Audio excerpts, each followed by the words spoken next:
Well, hello there. You are watching the Christian Authors on Tour TV show. I am one of your co hosts, Lynn Pinder, and I am so excited. You see that fabulous guy over there? That's Leroy McKenzie Jr. Hi, Leroy. What's going on? And for y'all that watching, my head is not on fire. That is the Christian Authors on Tour logo. That's behind me. Yes, yes. And if you all don't know, we are a group of authors, men and women who are on fire for God and committed to using writing as a tool for Christian ministry. We air the CAOT TV show via YouTube and Facebook Live. And we feature men and women from all over the world who use writing as a tool for Christian ministry. And we are so excited. We have a wonderful woman of God, and you see her here. And we're going to introduce her in a minute. But we have to do a few housekeeping things first. And the first thing that I want to talk about, Leroy, is something that you are a part of that's coming up June 26, 2021, and it is the Men of CAOT Virtual Showcase. My brother, are you ready? Absolutely, absolutely. It is something that I'm definitely looking forward to with the other men that are going to be a part of this phenomenal day. To be able to come and just come and have discussions about issues and talk about the books that we have and those things that are relevant to Black men in men in general in the community. So that's something that you don't see a whole lot of, and there needs to be a lot more of it in our society and everything like that. But I can't wait for us to to come together as men to be able to have those discussions that we have in the barbershop. This would just be something that y'all get privy to this time. So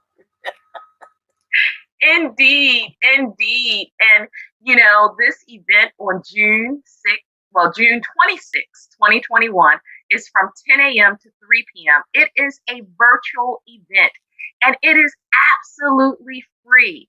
For more information, we are featuring six authors: Leroy McKenzie Jr., Reverend Kevin Wayne Johnson, Pastor Stephen L. Turner, Rodney Bennett.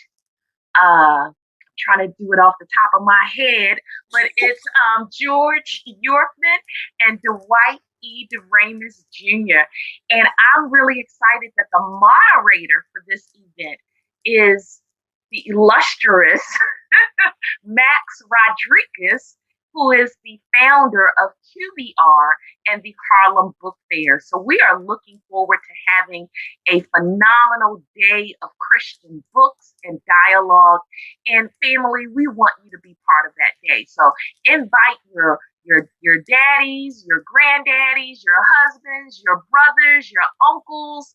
Invite Lottie Dottie and everybody. That's an old one, right, I Leroy? know, right? You dug into the crates for that one.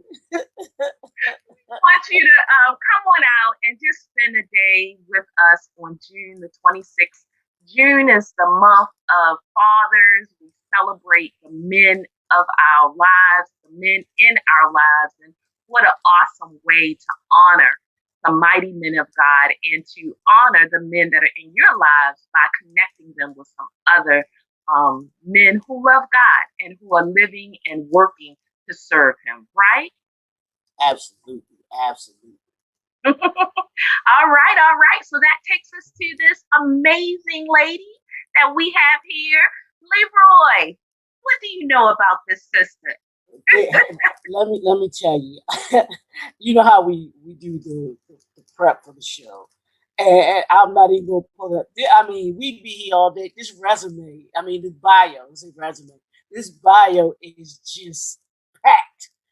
So I had to say, okay, all right. What can I pull out of this? Because I mean, it's just extensive, and it's just someone who I can't wait for you all to just talk to, because her, like I said, her bio speaks for itself, but she will actually be able to speak more into just the great things that she's doing. So this is just a little bit. It's a little snippet of who she is, y'all. But this is none other than Dr. Arthuretta Martin.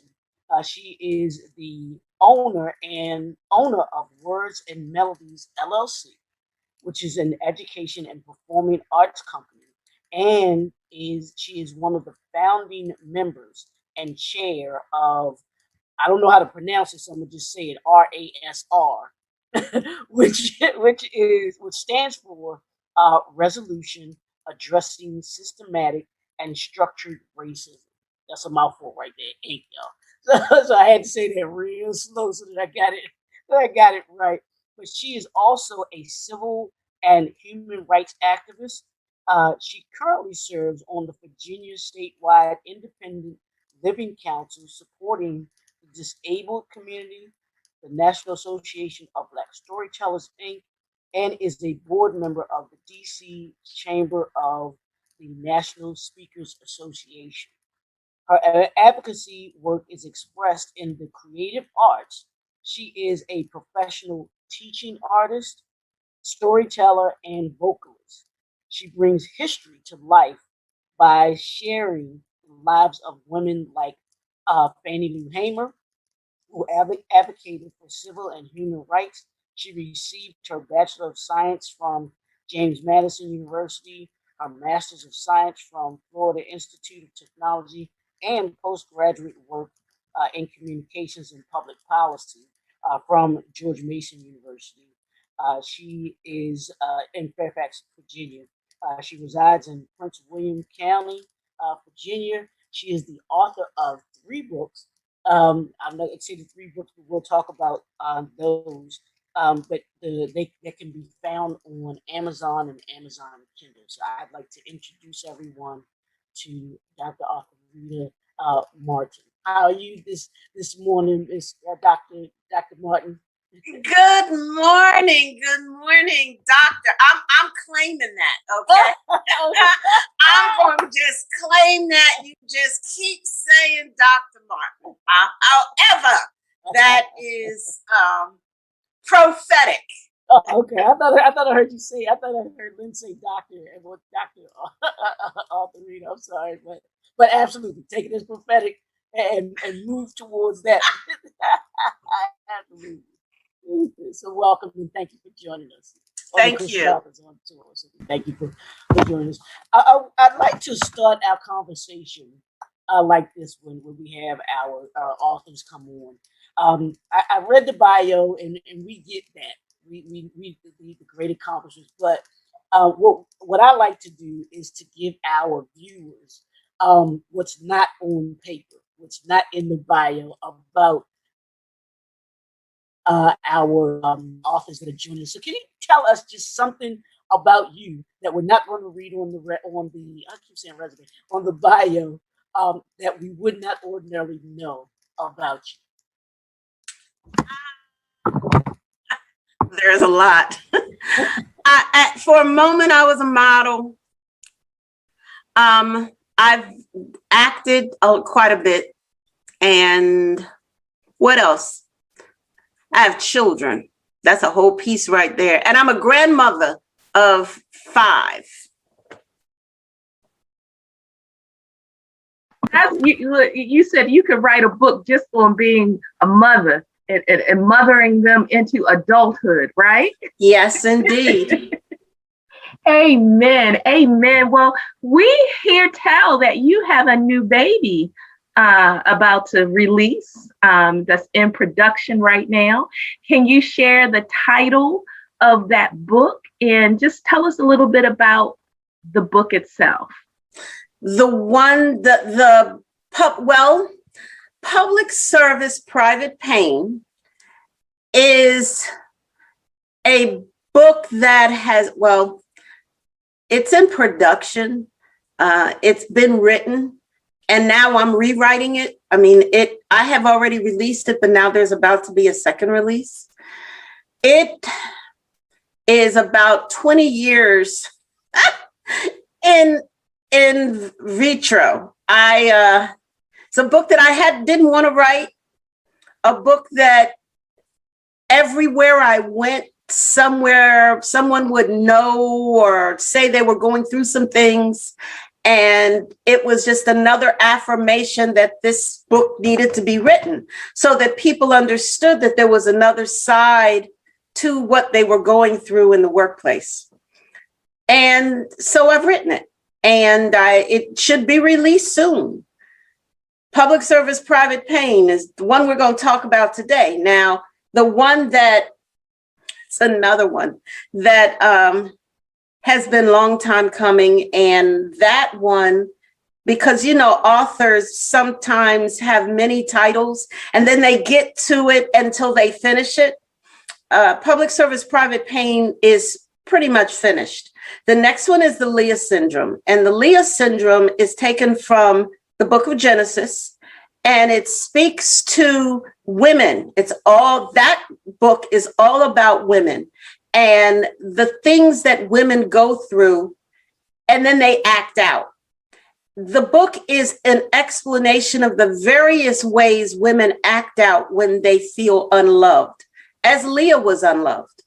So that is the Leah Syndrome. And today we're going to talk about Public Service Private Pain. Wow, that's those are some great titles and topics that you talk about. Now, can you talk? What got you started writing? What made you? What was that idea or that thing that stuck to you that says, I want to take this thought that I have about a message and put it to paper and to write a book? Well, I've been a writer since I was in middle school, high school. I've written poetry. It was just something that was a part of me. The moving from writing for personal reasons to writing a book has been a journey for me, because unlike some people who are writers, I fought the fever. I fought it because I didn't want the responsibility of taking my thoughts, and it's like exposing yourself. That was one of the reasons why it took such a long time to get published. But as I stated earlier, I realized that my story, and I do not have it's interesting.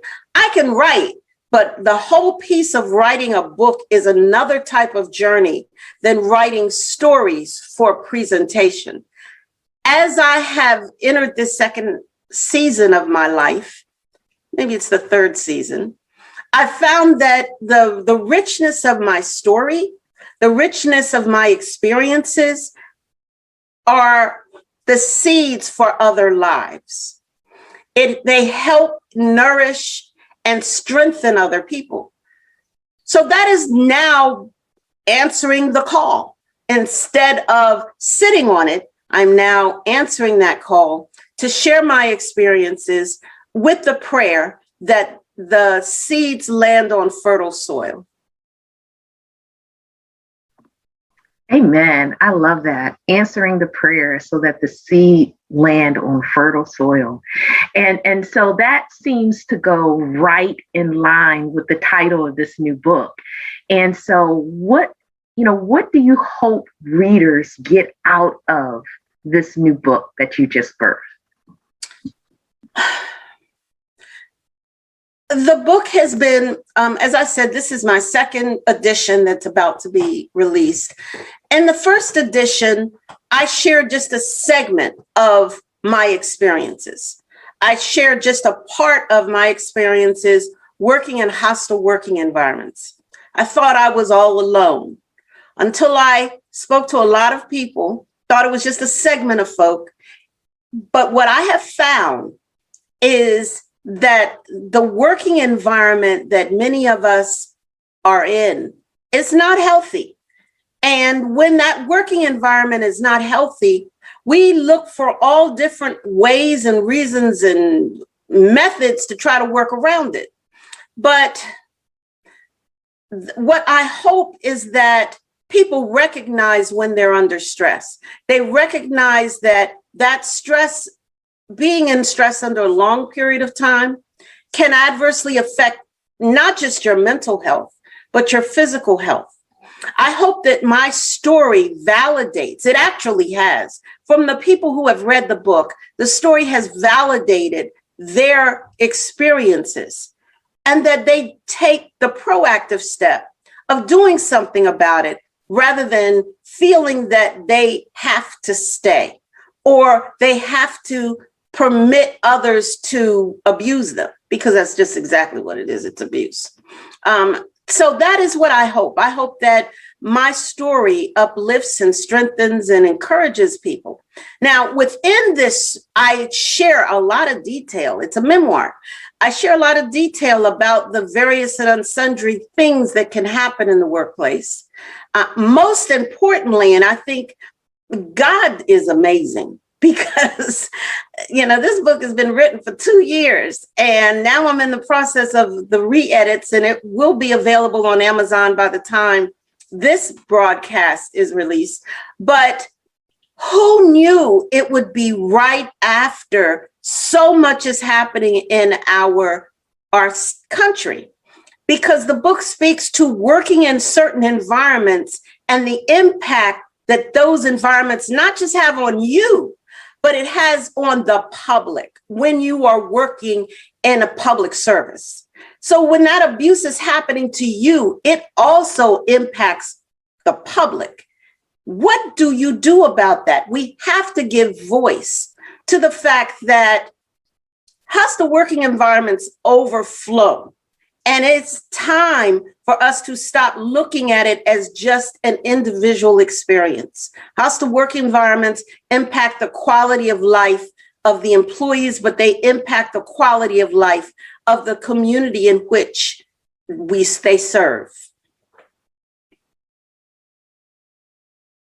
A great point in regards to people being in the workplace and being what I call toxic environments and everything like that. And I think that's something that we don't talk enough about. But can you? I'm gonna ask you this: what does the title "public service, private pain" mean to you? Oh, what a wonderful question! Both the title and the cover were part of the birthing process. They were both part of my birthing process because it's a play on words. First, there's public service, and the private pain can be from both the individual and also the private, meaning the public itself. So the terms can be interchangeable. So what I'm really describing is a totality of the public service, the public servant, the private pain, the public's pain. They are interwoven together because we belong and we work together as community. We're supposed to. So what affects one part of the community affects the other part of the community, whether they realize it or not. But it does. So that's why I selected that. That piece, just the title, was part of my journey of sharing this story and just sort of pulling it together so that it gave a picture. The other thing is the cover. Now, I've had people that I said, oh, this is what I want the cover to be. And they said, oh, no, that is going to upset folks. It's going to do whatever. The picture is the picture of an eagle. And the eagle, it's the side of his face. And the eagle has one tear coming from his eye. Now, I had that vision like before I even wrote the book. And it's interesting. I got a graphic artist to pull that together, and it totally shows what it is my journey was. But then God would have me to move to a space where bald eagles fly all around all the time, validating the vision that I had. But these eagles have no tear. These eagles soar. These eagles mate and move together. And it reminds me of what we are intended to be. So when we are burdened and broken down, understand that's not God's will for us. We are unable to soar like an eagle when we are burdened. Another reason why, when you are in hostile environment, being at work or at home or whatever, you are not fulfilling your purpose in life. So that is the title. That is the vision of the book and the story. The eagle is the symbol for the United States. It actually comes from the Egyptian falcon. But these birds are birds of strength. They are birds of prey, but they are also birds that fly solo. And when you have a call on your life, you have to be willing to fly solo. You can't just put yourself in the midst of everyone, and that is a sign of your strength. So the vision of the eagle, the vision of the importance of what you do as a public servant. And I can tell you, there has not been a time, I know I don't have to say this, but I'm going to say it. There's not been a time in my life where the health profession has been under so much stress. They are saving lives and giving their lives at the same time. They are on the battlefield. And even within that battlefield, their working environments and needing of supplies and services, it's better now than it was last time this year. But they don't always get the support they need. So to the extent that the community outside can support our health professionals, we need to make sure that happens. Indeed, indeed, indeed. And so as always, our time is escaping us, but I want to make sure that our viewers have the opportunity to get in contact with you and to purchase your books. So please share your website information, your contact information. How can folks connect with you? My website is arthrettaspeaks.com. That is my for-profit organization.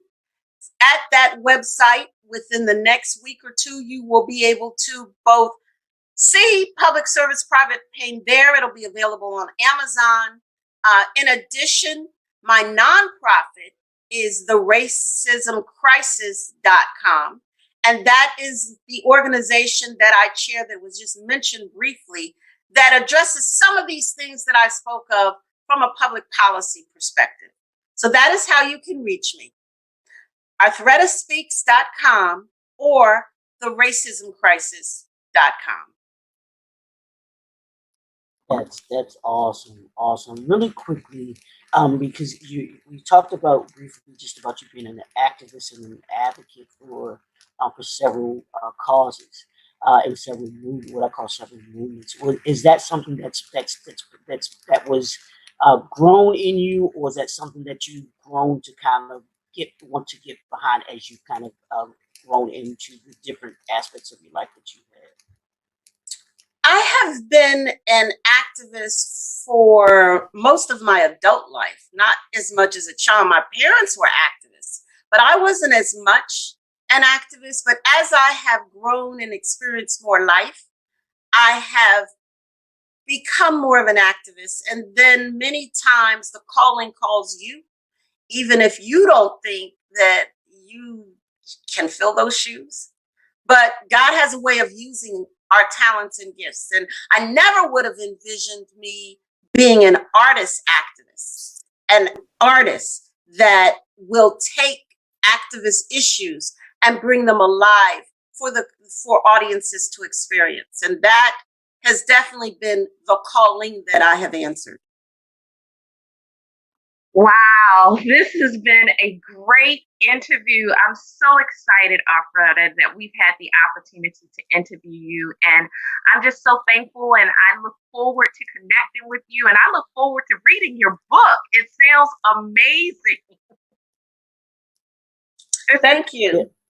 Yeah, that public service private pain, that's a powerful message there, because I think a lot of those who are in public service or just in the public's eye go through that very thing, go through that private suffering, or just trying to deal with some pain that they can't talk with it to everybody. Indeed, indeed. And Leroy, as always, it's a pleasure, my brother, to co-host with you. Thank you so much. Absolutely. It always goes by so fast. I know. And to our viewers, thank you for tuning in to the CAOT TV show. We air every Friday via YouTube. And if you can't watch us live at 10 a.m., you can always go to youtube.com, do a search of the CAOT TV show, like us and subscribe, and you can see all of the past interviews that we've done so far on the broadcast. Also, please visit us online at www.christianauthorsoontour.com to get the latest updates of our 2021 Christian Book Tour. Now, we have a special corporate sponsor for this episode, as well as for our second upcoming book tour on June the 26th. Stay tuned. Watch this short video about this brother based in Baltimore. It's actually two brothers based in Baltimore that own this amazing computer company. Until next time, God bless everybody.